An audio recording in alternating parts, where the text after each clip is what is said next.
Quiet, honey, I'm on the air. I could really use a success today.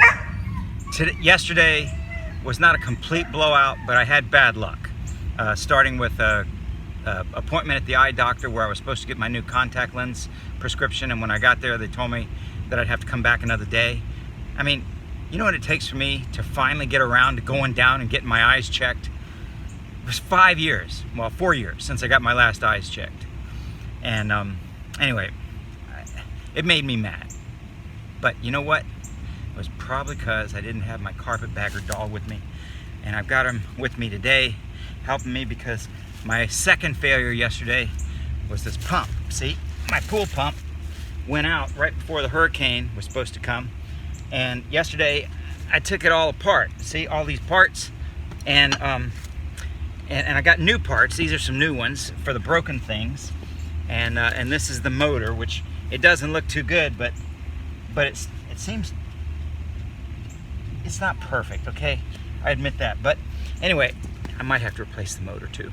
But anyway, I didn't get it back together because the parts didn't fit. I went and bought the exact right parts and they didn't fit. But today I went back to the pool store and I got some other parts, and I have my Carpetbagger doll with me for good luck, and we're going to make this work today by hook or crook.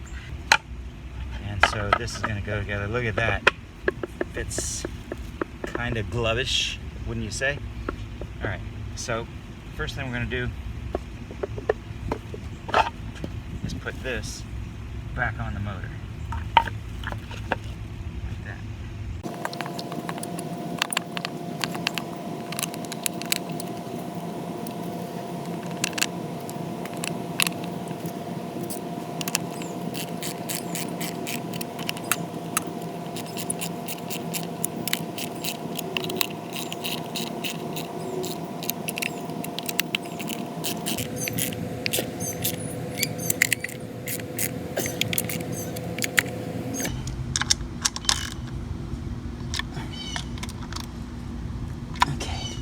There, okay? How about that?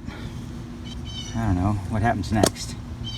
We got these parts and this part. You watching over me, Mr. Carpetbagger? This part is going to go in here. It's all going to go in there like that, and this part can go in there.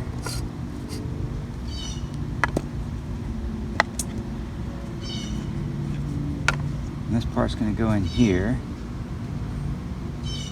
Okay, I think this goes on next. Okay, so it's going to go like that, and then this is going to screw on here. Right? But I've got to hold the back end of that shaft to screw that on, and then this is going to go on there, and the whole thing is going to get bolted on there. It's going to work just fine. Okay, first I think we have to bolt this on.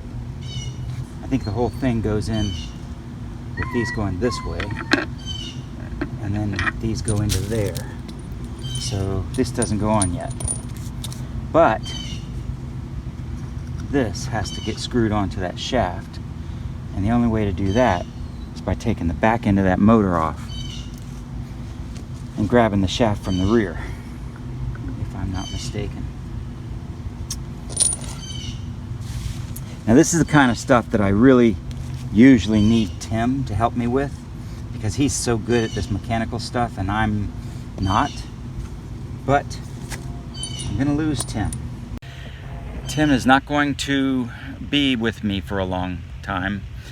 He's going to be moving to Tennessee, to better places where there are less criminals, less jerks, and less monsters. So, well, maybe not less monsters. Tim actually likes monsters. But anyway, I'm not going to have Tim's help. So it's stuff like this I got to learn to either do for myself or find another assistant like Tim. But I can tell you, I don't want you to start calling me. okay?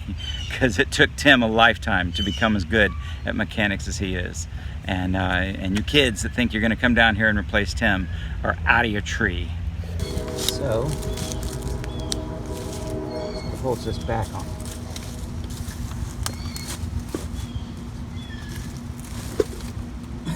Maybe just that screw. Let's see what it says. Warning, cover must be in place for safe operation. Okay, well, I will not defy you there, buddy Broski. But I bet you that cover just comes off with that one screw.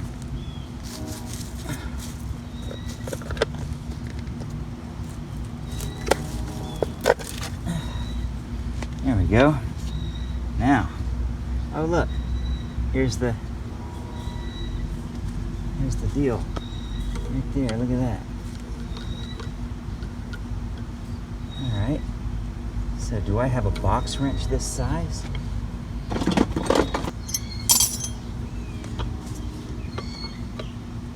at that. Wow. Thank you, Carpetbagger.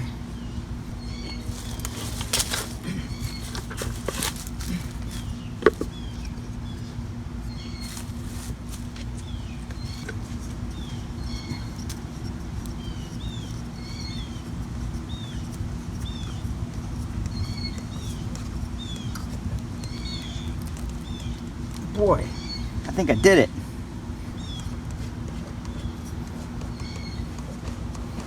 Look at that. Okay. And unless my instincts are wrong, I would put this back on, but you know, this doesn't look too good the way this is, but I don't think I can straighten that out without taking the wires off. Somebody didn't put that in good right there. When you put the wires on, I don't really want to mess with the wires. I don't want to mess with the wires. To do it the right way, you would mess with the wires. Oh, I got dirt. I got dirt in the capacitor. See that? Now, see, that's why I need Tim. Tim wouldn't have got dirt in the frickin' capacitor.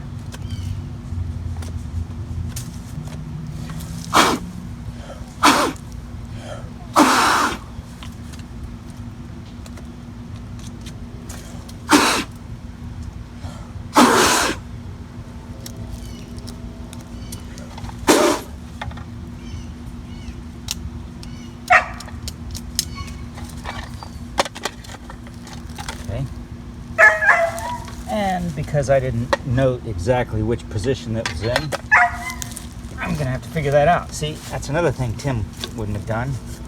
He would have noted what position that was in. So, I think it's like this.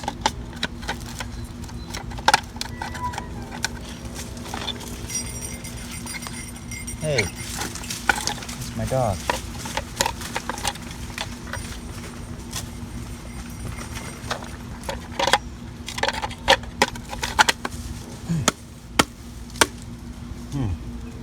There's nothing that keeps the dirt out of that anyway. How about that?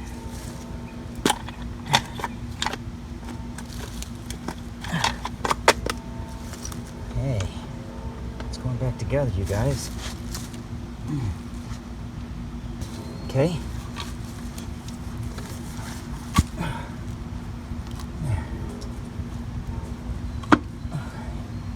So, if I'm not mistaken, all we got to do now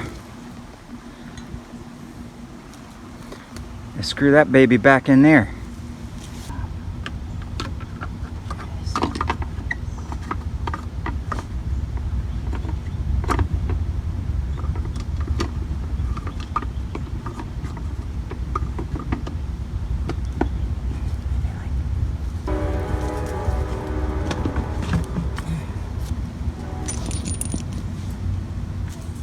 Can you see?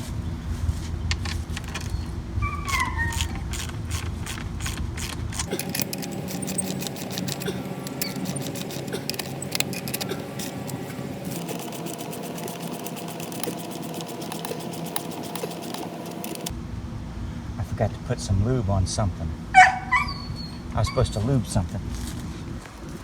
See, that's what, see, Tim wouldn't have forgot. Something's got to get lubed. Let me think. Oh, I know what it is.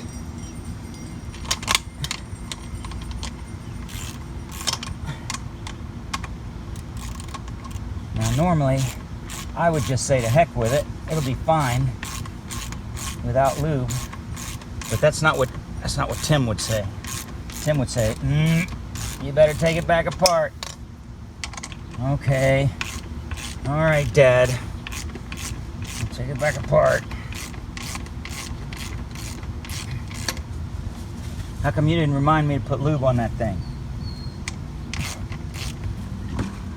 Okay. The lube's got to go on this for some reason.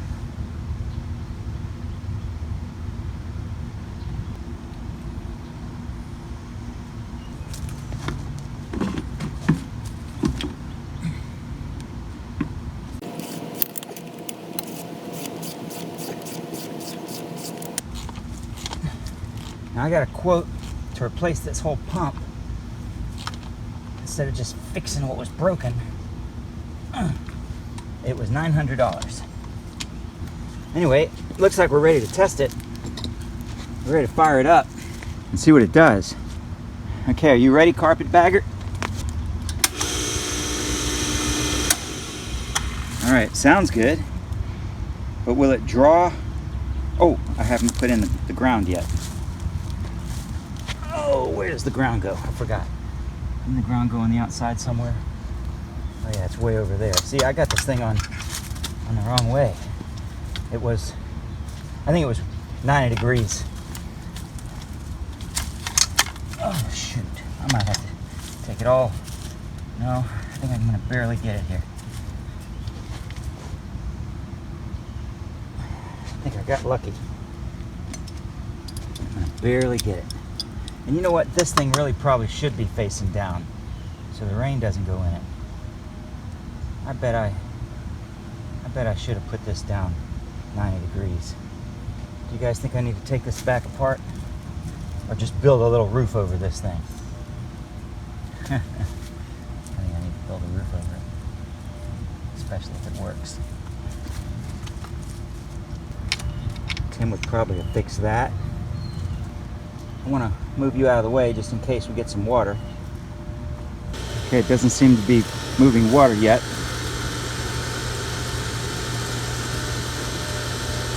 I'd like this thing to start moving water.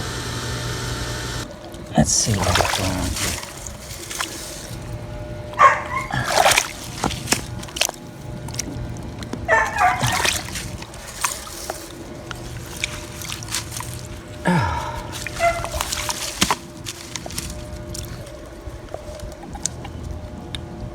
I don't feel anything in there. Nope, I don't feel anything moving in there. I didn't do it. All right, did not get it working. You know what I just found? I just found this was open. Although, if the pump was working, I think I would have heard it hissing. But anyway, let's see. Let's see if it'll start pumping now. 1 hour later. It's not so good.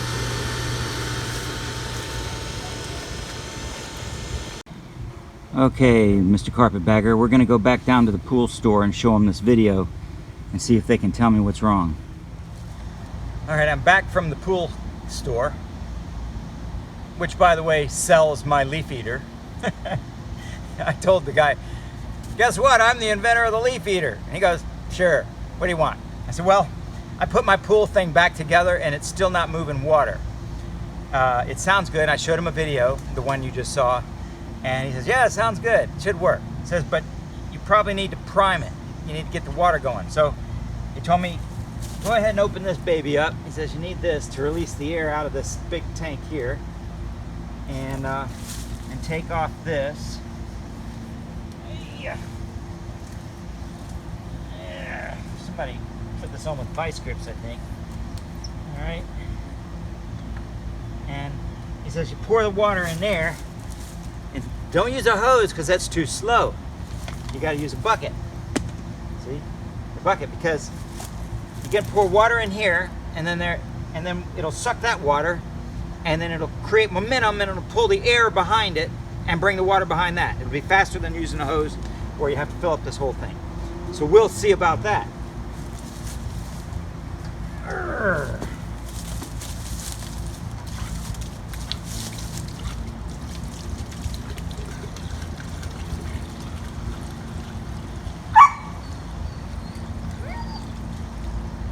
I hear water going into the big tank there. Wow, it's kind of... All right, let's put this back on. It seems to be full.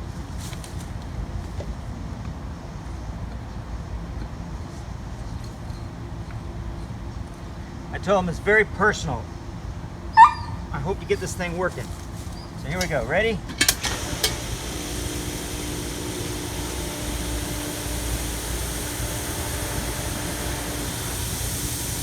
Ha ha! Whoa! Ladies and gentlemen.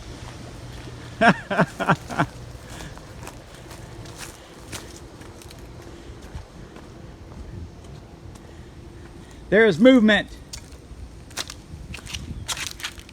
We have pump.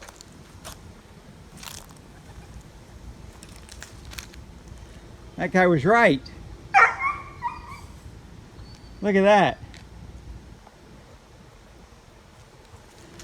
Let's see.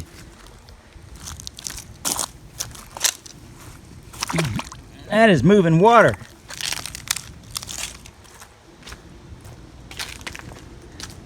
You know what I want to do? I want to go back over there to that pool company. First, I want to thank my Carpetbagger doll for good luck. And I'm so happy this thing is working. It was about $150 worth of parts, and the quote that I was trying to beat was $900. That's what they wanted, not these guys that we're going to meet, but the pool company that takes care of my pool wanted $900 to replace my whole pool pump. And I don't want to replace it if I can fix it for $150. So there we have it, ladies and gentlemen. We are pumping water. We are moving water today. How about that, Tim?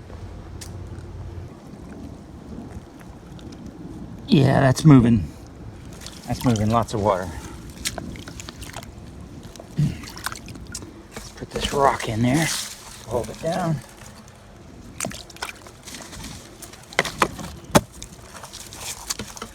All right. All right, so let's go meet my hero. The hero of today. And I want to take a little video of the original leaf eater here. I'm going to show our friend over there at the Pinch a Penny pool store. You see, it was transparent. This is actually kind of yellowed over the years. It has a tube, a plastic tube that runs through the middle with holes in the tube where water shoots up out of the middle, causing that Venturi effect. The garden hose hooks up there. It has little wheels on the bottom, which could be replaced after a few years, right? 40 years, however many, 45 years. And a bag that's made of a material like t-shirts are made of, half cotton, half polyester, or that's what t-shirts used to be made of. And it just snapped on. And so this bag would actually capture dirt as well as leaves. So it was superior to the leaf eater that they're selling today or ever have sold. All right, so there you go. There it is. What is that? Can anybody read that? That's the leaf eater, and it's $69.99. Oh my God! It was only $49.95 in 1974. That's not bad. That was really expensive back then, but they were handmade. Boy, look at that! It's got brushes on it now. It's got little swirly wheels, but it does not have the fine mesh bag. Otherwise, it's probably a pretty nice product. They've made millions of dollars on that thing. So there you go. Before the whack-a-mole, there was the leaf eater. So I'm at Pinch a Penny now. I'm back to where my hero of the day, Jesus, is working. And of course, Jesus, and of course my Carpetbagger doll. I cannot forget about the good luck that my Carpetbagger doll brought me. But Jesus, thank you very much You're very welcome. for helping me on that. And this is Pinch a Penny, ladies and gentlemen. Pinch a Penny is the spot to get your pool supplies. And they didn't even say, I'm sorry, we're not going to tell you how to fix it, but we'll be glad to do it for $150 an hour. But they would be glad to do it if I couldn't have done it. So thank you. You're very Jesus. welcome. And I had one more assistant and one more guy helped me today. And his name is Jignesh. And Jignesh is also a hero. He figured out why one of my parts didn't fit. He said it's because it was over 3 decades old and they slightly changed the design that we had to make up for, and he figured out a way to do that. So thank you, Jignesh. Thank you. You're welcome. And Jesus back there here at Pinch a Penny. In Edgewood Isle. And where? Edgewood Isle. Pine Castle. Edgewood Island, Pine Castle. Of course, this is going out everywhere. Australia, That's you know, good. England. This is going all over the world. So, but if you're in Orlando, Edgewood Isle, Pinch a Penny, you guys. Thanks, guys. Thank you.